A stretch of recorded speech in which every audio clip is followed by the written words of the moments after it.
নমস্কার, ডিজিটাল খবরিলালে সবাইকে স্বাগত।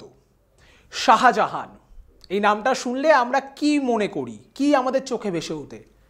আগ্রার তাজমহল, শাহজাহান মুমতাজের প্রেম কাহিনী। কিন্তু যা ঘটলো এরপর থেকে শাহজাহান নামটা শুনলে অন্তত পশ্চিমবঙ্গের যারা রয়েছেন বা যারা ইডির আধিকারিকরা রয়েছেন পশ্চিমবঙ্গে, যারা সিআরপিএফ এর কর্মী রয়েছেন, যারা সংবাদ মাধ্যমের কর্মী রয়েছেন, তাদের চোখে কিন্তু আর তাজমহল ভাসবে না। তাদের চোখের সামনে আসবে কিছু উন্মত্ত একেবারে পাগলের মতো রোষ, সেই রোষ, জনতার রোষ, ইট, আদলা ইট, পাথর, সেগুলো ছুঁড়ে মারার ঘটনা, ভয়ে পালিয়ে যাওয়া, প্রাণ ভয়ে পালিয়ে যাওয়া, রীতিমতো আকুতি, ছেড়ে দে মা কেঁদে বাঁচি অবস্থা। কেন? কারণ একটা ইডি রেড, একটা দুর্নীতির ব্যাপারে ইডি তদন্ত করতে গেছেন শাহজাহানের বাড়িতে। শেখ শাহজাহান তার বাড়িতে গিয়েছেন এবং তারপরে যেটা হলো সেটা একেবারে অকল্পনীয়, যেন জঙ্গল রাজ। পশ্চিমবঙ্গের মাটিতে যেন জঙ্গলের শাসন চলছে। আমরা দেখেছি দুর্নীতি মামলাতে আমাদের পড়শি রাজ্য বিহার, সেখানকার মুখ্যমন্ত্রী লালু প্রসাদ যাদব তিনি গ্রেপ্তার হয়েছেন। আমরা দেখেছি তামিলনাড়ুর মুখ্যমন্ত্রী জয়ললিতা তিনি গ্রেপ্তার হয়েছেন। তখনও রাস্তায় প্রতিবাদ হয়েছিল, কিন্তু এই অবস্থা হয়নি, এরকম অবস্থা হয়নি যেটা আজকে হলো। একজন নেতা, তৃণমূলের নেতা এবং উত্তর 24 পরগনার মৎস্য এবং প্রাণী সম্পদ যে দপ্তর, সেই দপ্তরের কর্মাধ্যক্ষ, জেলা পরিষদের কর্মাধ্যক্ষ, তার বাড়িতে গ্রেপ্তারির জন্য নয়, তার বাড়িতে তদন্ত করতে যাওয়া হয়েছে, তাতেই এই অবস্থা। কিছুক্ষণ আগেই আমার সহকর্মী এবং খবরিলাল পূর্বা, সে আমাকে না 2019-এর একটা ঘটনা বলছিল। এই প্রসঙ্গে আমরা আলোচনা করছিলাম এবং তখন পূর্বা আমায় ঘটনাটা বলে। পূর্বা, আমাদের ভিউয়ার্সদের বলো যে 2019-এ কি হয়েছিল ঠিক। দেখো, 2019-এর লোকসভা পেরিয়ে কিন্তু আমরা 2024-এর লোকসভায় চলে এসেছি। আর তোমায় যে ঘটনার কথা বললাম, তুমি যেটা আমাদের ভিউয়ার্সকে জানাচ্ছ, আর এই ঘটনা ঠিক 2019-এর লোকসভার ঘটনা। আর এই যে শাহজাহান, এই কিন্তু একেবারে মাসিহা বলা চলে। প্রভাবশালী কতটা, সেই প্রভাব কিন্তু আজকে হাড়ে হাড়ে সকলেই টের পেয়েছে। ঠিক 2019-এ কিন্তু তার এই ভাবমূর্তির জন্যই এক কেলেঙ্কারি হয়েছিল। কারণ তখনকার লোকসভা ভোটে যে ভরাডুবি হয় কিছু কিছু আসনে, সেই আসন নিয়ে উত্তর 24 পরগনা তৃণমূলের একটি সাংগঠনিক বৈঠক হয়। আর সেই সময় জেলার সভাধিপতি ছিলেন কে? জ্যোতিপ্রিয় মল্লিক, যিনি বর্তমান বলা চলে একটা অন্য ব্যাপারে রেশন দুর্নীতির ব্যাপারে। এবং দর্শকদের আমি মনে করিয়ে দিতে চাই যে যেটা জানা যাচ্ছে সূত্র মারফত, এই রেশন দুর্নীতিরই তদন্ত করতে কিন্তু শাহজাহানের বাড়িতে ইডি আধিকারিকরা যায়। সেই থেকে এত বড় তুলকালাম কাণ্ড হয়ে যায় সন্দেশখালীতে।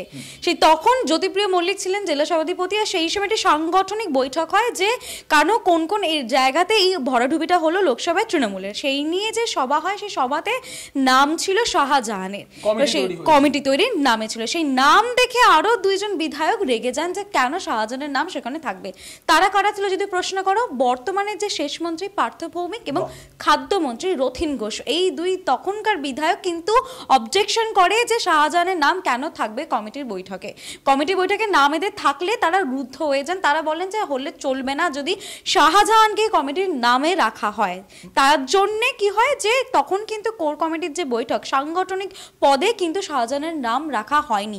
তখনই বোঝা যাচ্ছে যে 2019-এর লোকসভার পরে, যে ভোটের পরে যে নির্বাচনের যে নির্ঘণ্টটা দেখা হচ্ছিল যে ঠিক কোথায় ভুল হয়েছিল, তখনই শাহজাহানের ভাবমূর্তি থেকে তখন বিধায়ক, বর্তমানে সেচ মন্ত্রী, তখন যে অবজেকশন তুলেছিল তার ভাবমূর্তি থেকে, সেই ভাবমূর্তির আজ কিন্তু আজও কোথাও বহাল রয়েছে। 2019 থেকে 2024 এই ভাবমূর্তি এখনো রয়েছে। আর ঠিক কতটা প্রভাবশালী তখনও বোঝা যাচ্ছে। এবং জ্যোতিপ্রিয় মল্লিকের কিন্তু ঘনিষ্ঠ বারবার নাম উঠে আসছে।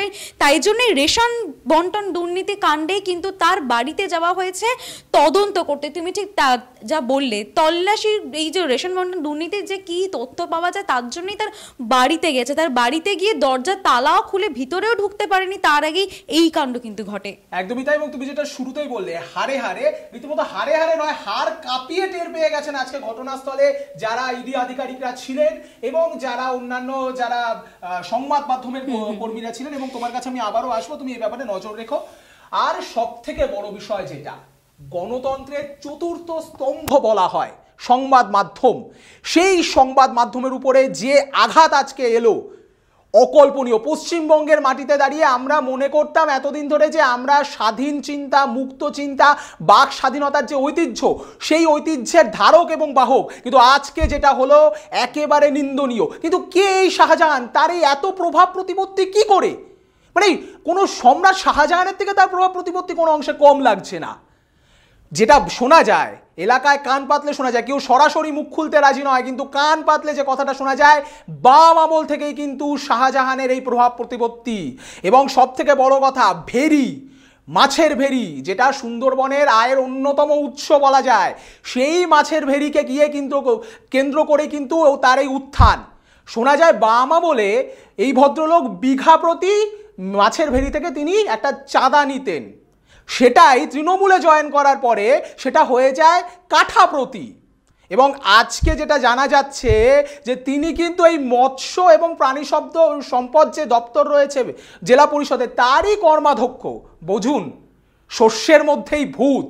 শুধু তাই নয়, এলাকায় মাছের ভেরি থেকে শুরু করে মাছের ভেরির লিজ কে পাবে, কতটা পাবে, কার ভাগে কি যাবে, সব কিছুই কিন্তু নির্ধারণ করে এই শেখ শাহজাহান এবং তার অনুগত যারা রয়েছেন, তার যারা বাহিনী রয়েছেন, তাদের রাজত্ব চলে এখানে। এবং অপরদিকে আরও একটা অভিযোগের কথা কিন্তু শোনা যায় তার বিরুদ্ধে, সেটা হলো বাংলাদেশ থেকে নদী পথে যে সমস্ত চোরাই বস্ত্র সামগ্রী আসে, সেখানেও নাকি তার একটা বড়সড় ব্যবসা রয়েছে, সেখান থেকেও নাকি একটা বড়সড় ভাগ পায় এই শেখ শাহজাহান।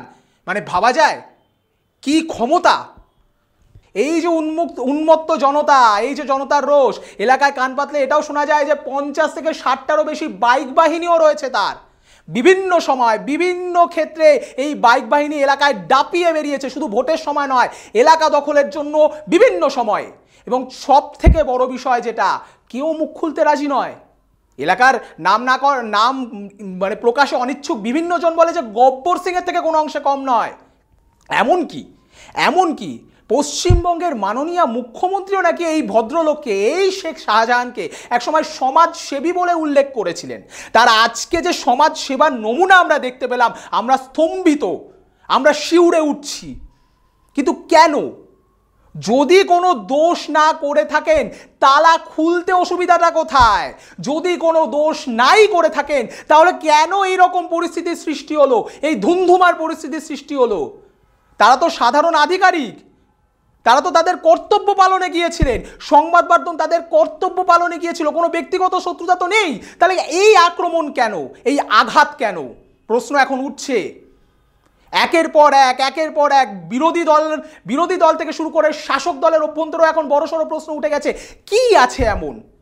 অপরদিকে সেই জ্যোতিপ্রিয় মল্লিক ফ্যাক্টর, সেই কাছের লোক, আজকে তার বাড়িতে এরকম একটা অভিযান, এবং সেই অভিযানের পর এরকম একটা ধুমধুমার পরিস্থিতি, যেটা আমার সহকর্মী পূর্বা বলছিল, হারের বদলে হাড় কাঁপিয়ে টের পেয়ে গেল।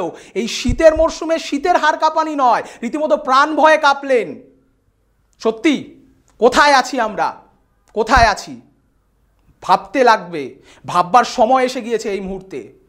পশ্চিমবঙ্গে অদূর ভবিষ্যতে কী হবে কেউ জানে না, কিন্তু এই ঘটনা চোখে আঙুল দিয়ে দেখিয়ে দিচ্ছে আমাদেরকে যে কোথাও না কোথাও গিয়ে যেন সংবিধানের শাসন, আইনের শাসনের রাশ আলগা হয়ে গেছে পশ্চিমবঙ্গের বুকে। প্রশ্ন উঠছে, প্রশ্ন আমরা তুলছি, প্রশ্ন আমরা তুলব।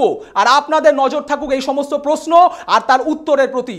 আপনাদের নজর থাকুক ডিজিটাল খবরিলালের পর্দায়, কারণ ডিজিটাল খবরিলাল মানেই খবর আপনাদের, নজর আমাদের। ডিজিটাল খবরিলাল, খবর আপনাদের, নজর